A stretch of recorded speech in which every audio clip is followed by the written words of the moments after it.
ಬೆಂಗಳೂರಿನ ಕಸ ಸಮಸ್ಯೆ ಬಗ್ಗೆ ಡಿಕೆ ಶಿವಕುಮಾರ್ ಪ್ರತಿಕ್ರಿಯೆ ಕೊಟ್ಟಿದ್ದಾರೆ. ಎಲ್ಲಂದರಲ್ಲಿ ಕಸ ಎಸೆದ್ರೆ ಮನೆ ಮುಂದೆಯೇ ಬೀಳುತ್ತೆ ಕಸ. ಮನೆಯ ಮುಂದೆಯೇ ಕಸ ಹಾಕಿ ಅಂತ ನಾನೇ ಹೇಳಿದ್ದೇನೆ.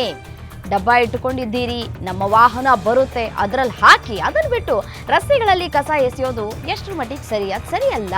ದಂಡ ಹಾಕ್ತಾ ಇದ್ದೇವೆ, ಲಕ್ಷಾಂತರ ರೂಪಾಯಿ ಕಲೆಕ್ಟ್ ಆಗೋಗಿದೆ ಈಗಾಗಲೇ. ಇನ್ನು ಮುಂದೆ ಕ್ಲೀನ್ ಆಗಿರಬೇಕು ಅಂತ ಹೇಳಿ ಡಿಕೆ ಶಿವಕುಮಾರ್ ಈ ಮೂಲಕ ವಾರ್ನಿಂಗ್ ಅನ್ನು ಕೊಡ್ತಾ ಇದ್ದಾರೆ. ನಮ್ಮಲ್ಲೂ ಕೂಡ ನಾನು ಕೆಲವು ಕ್ಯಾಮ್ರಾಗಳನ್ನು ಹಾಕ್ಸಿದ್ವಿ, ಇನ್ನೂ ಹೆಚ್ಚಿಗೆ ಕ್ಯಾಮ್ರಾ ಪೊಲೀಸವರು ನಾವು ಕಾರ್ಪೊರೇಷನ್ ಸೇರಿ ಹಾಕ್ಸಿಸ್ತೀವಿ. ಕೆಲವು ಬಂದು ಬಿಸಾಕ್ಬಿಟ್ಟು ಹೋಗ್ತಾ ಇದ್ದಾರೆ. ಈಗ ನಾವು ಐಡೆಂಟಿಫೈ ಮಾಡಿಬಿಟ್ಟು ಈಗಾಗಲೇ ಯಾರು ಆ ಥರ ಬಂದು ಕಸ ಬಿಸಾಕಿದ್ದಾರೆ ಹೋಗಿ ಅವ್ರ ಮನೆ ಮುಂದೆನೇ ಕಸ ಹಾಕ್ಸಿದ್ವಿ.